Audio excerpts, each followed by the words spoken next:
ஒரு நேயர் கேள்வி கேட்டிருக்கார். அவருடைய கேள்வி என்னன்னு சொல்லி பார்த்தோம்னா, திருமணத்தை ஆலயத்தில் வைத்து நடத்துவது நல்லதா அல்லது கல்யாண மண்டபத்தில் வைத்து நடத்துவது நல்லதா அப்படிங்கிறது தான் அவருடைய கேள்வியாக அமைந்திருக்கிறது. அந்த நாளில் பார்த்தோம்னா எல்லோரும் திருமணத்தை அவரவர்கள் இல்லத்திலேயே வைத்து நடத்தினார்கள். இன்னமும் பார்த்தோம்னா கிராமப்புறங்களில் போய் பார்த்தோம்னா வீட்டு வாசல்லையே பெருசாக பந்தலை போட்டு அந்த பந்தல்லையே வச்சு கல்யாணத்தை நடத்துகிறவாளும் இருந்துட்டு தான் இருக்கா. இந்த காலத்திலும் நடக்கிறது. இன்னும் கேரளா மாதிரி பார்த்தோம்னா அங்கேயும் அந்த கல்யாணங்கள்லாம் அழகாக வீட்டு வாசல்லையே பந்தலை போட்டு நடத்துகிறவாளும் இருந்துட்டு தான் இருக்கா. ஆனால் எதற்காக ஆலயத்தில் சென்று திருமணத்தை நடத்தினார்கள் அப்படின்னு பார்த்தோம்னா, எல்லோராலும் அந்த மாதிரி வீட்டிலேயே வச்சு கல்யாணத்தை நடத்துவதற்கு வசதி வாய்ப்புகள்ங்கிறது இல்லை, இட வசதியும் இல்லை, பொருளாதார வசதியும் இல்லை. அதனால என்ன பண்ணான்னு சொல்லி பார்த்தோம்னா, தெய்வ சாநித்தியம் மிகுந்த அந்த ஒரு ஆலயத்திலே சென்று, அந்த ஆலயத்திலேயே மண்டபம் அப்படிங்கிற ஒரு விஷயம் இருக்கும், கல்யாண மண்டபம் மாதிரியே வச்சிருப்பா, அந்த இடத்திலே சென்று திருமணத்தை நடத்தும் பொழுது தெய்வ சாநித்தியம் நிறைந்த பகுதியாக இருக்கும் பொழுது அந்த இடத்திலே நடத்துகின்ற திருமணங்கள் முழுமையான வெற்றியை தந்துவிடும், தெய்வத்தினுடைய அருளாசி நேரடியாக கிடைத்துவிடும் என்று நம்பி அந்த மாதிரி ஆலயத்தில் கொண்டு போய் கல்யாணத்தெல்லாம் வச்சுட்டு இருந்தார். ஆனால் காலப்போக்கில் என்ன ஆச்சுன்னு பார்த்தோம்னா, மக்களுடைய வாழ்க்கை தரம் என்பதும் உயர்ந்து விட்டது, திருமண மண்டபங்களும் பெருகிவிட்டன. இப்படி திருமண மண்டபத்திலேயே வச்சு கல்யாணத்தை நடத்தின்னு இருக்கா. அதிலே எந்த விதமான தவறும் இல்லை. ஆனால் அங்கே நம்ம என்ன பண்றோம் தெரியுமா, ஆடம்பரத்திற்கு முக்கியத்துவம் கொடுக்கிறோம். இந்த வீண் ஆடம்பரத்திற்கும் பகட்டிற்கும் முக்கியத்துவம் கொடுத்து நம்முடைய சாஸ்திர சம்பிரதாயங்களை மறந்து கொண்டிருக்கிறோம். பிரதானமாக சொல்லணும்னா, இந்த ஃபோட்டோ வீடியோஸ்க்கு போஸ்ட் கொடுக்கறதுக்கு தான் எல்லாரும் போயின்னு இருக்குமே தவிர வெளியில் சிரிக்கிறோம், ஆனால் உள்ள வேற ஏதோ நினச்சின்னு இருக்கோம். எல்லாருமே ஆக்ட் பண்ண ஆரம்பிச்சிட்டோமே தவிர அந்த சம்பிரதாயங்களை புரிந்து கொள்ள மறுக்கிறோம். இன்னும் சொல்லப்போனால் யோசிச்சு பாருங்களேன், அதாவது ஒரு ஹோமகுண்டத்தை வச்சு கல்யாணம் பண்ணிட்டு இருக்கா, அந்த ஹோமத்தின் காரணமாக புகை வருகிறது, இந்த புகையின் காரணமாக ஃபோட்டோ வீடியோ எல்லாம் கிளியராக இருக்க மாட்டேங்குதுன்னு சொல்லிட்டு என்ன பண்ணுறான்னு பார்த்தோம்னா, அந்த ஹோம குண்டத்தையே கொண்டு போய் இப்படி ஓரமாக வச்சுட்டு இவெல்லாம் குரூப் ஃபோட்டோஸ்லாம் எடுத்துட்டு இருக்கா. அப்படியே யோசிச்சு பாருங்களேன், அக்னி சாட்சியாக திருமணத்தை நடத்த வேண்டும் என்று சொல்லித்தான் அந்த ஹோமகுண்டத்தை அங்கே வைத்து மந்திரங்கள் சொல்ல அக்னியை வளர்க்கிறார்கள். அது முழுமையாக ஹுத்தமாகி அது ஆகுத்திலாம் ஃபுல்லாக பூர்த்தி ஆகிறதுக்குள்ளேயே அதை கொண்டு போய் அப்படி வச்சுட்டா அதில் என்ன பலன் கிடைக்கும் யோசிச்சு பாருங்க. மாங்கல்ல தான் ஆன உடனே கொண்டு போய் அந்த ஓரமாக அந்த இதை வச்சுடுறா, அது ரொம்ப தப்பு இல்லையா?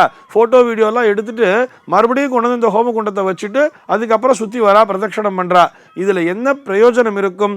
அந்த அக்னியை யதாஸ்தானம் பண்ணிட்டோம்னா மறுபடியும் அதிலே சாநித்தியம் என்பது எப்படி வந்து சேரும்? இதெல்லாம் ஏதோ ஒப்புக்கு பண்ற மாதிரி இல்லை இருக்கு, அந்த மாதிரி செய்யக்கூடாது அல்லவா? இது போக இந்த திருமண மண்டபத்திற்குள்ளே வருபவர்கள் என்ன பண்றாங்கன்னு பார்த்தோம்னா, காலில் செப்பலை போட்டுக்கொண்டு வரா.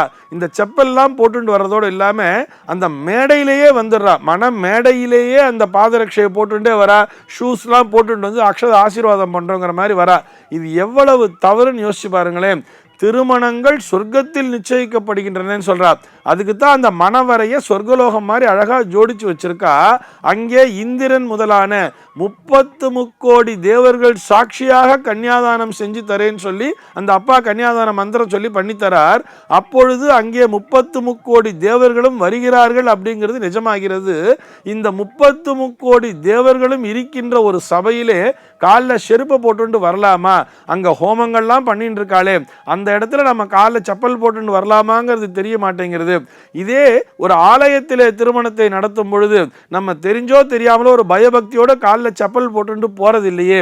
இதை நம்ம யோசிக்கும் பொழுது மண்டபத்தில் கல்யாணம் பண்றதை விட இது ஆலயத்திலேயே பண்றது பெட்டர் தானே அப்படிங்கிற மாதிரி தோன்றது.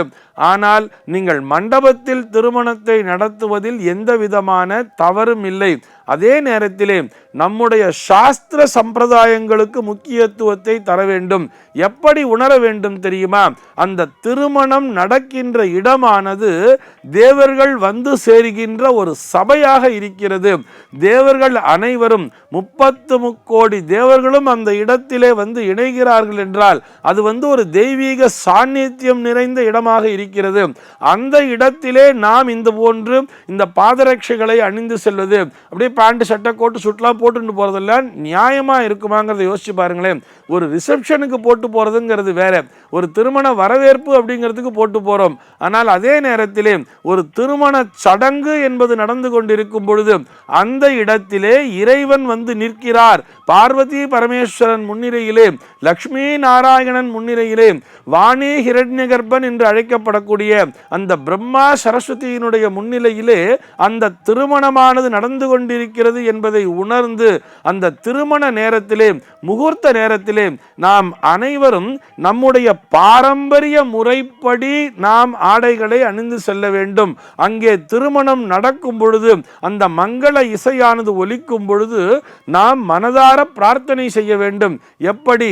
இந்த தம்பதியர் வாழ்வாங்கு வாழ வேண்டும், 16 பெற்று பெருவாழ்வு வாழ வேண்டும், இதுபோல திருமண நிகழ்வுகள் எங்களுடைய இல்லத்திலும் நடக்க வேண்டும் என்று யார் ஒருவர் பிரார்த்தனைகளை செய்கிறார்களோ அந்த நேரத்திலே பிரார்த்தனைகளை செய்யும் பொழுது அந்த தெய்வங்கள் நிறைந்திருக்கக்கூடிய அந்த சபையிலே நாம் பயபக்தியுடன் பிரார்த்தனையை செய்யும் பொழுது நம் வீட்டிலும் அந்த மங்கள வாத்தியம் என்பது ஒலிக்கும் அல்லவா? இந்த நம்பிக்கையை முன்வைத்து மண்டபத்துக்குள்ளேயே நம்ம செப்பலை போட்டுட்டே போகக்கூடாதுங்கிற மாதிரி இந்த ஒரு தீர்மானத்திற்கு வந்துவிட வேண்டும். எப்படி ஆலயங்களுடைய வாசல்ல வந்து அந்த செருப்புகள் பாதுகாக்கின்ற இடம், அந்த பாதரட்சைகளை பாதுகாப்பதற்கு ஒரு தனியாக ஒரு இடம் வைத்திருக்கிறார்களோ அதே மாதிரி எல்லா திருமண மண்டபங்களினுடைய வாசல்களிலும் இது போல அந்த பாதரட்சைகளை பாதுகாக்கின்ற ஒரு ஸ்டாண்ட் அப்படிங்கிறத போட்டுட்டானா எல்லோரும் செப்பலை அங்க கொண்டு போய் விட்டுட்டு அழகா உள்ள போவா இல்லையா? இதற்கான ஏற்பாடுகளை இந்த திருமண மண்டப உரிமையாளர்கள் செய்தால் நாம் கல்யாண மண்டபத்திலும் திருமணத்தை நடத்தலாம். இதிலே எந்த விதமான தவறும் இல்லை.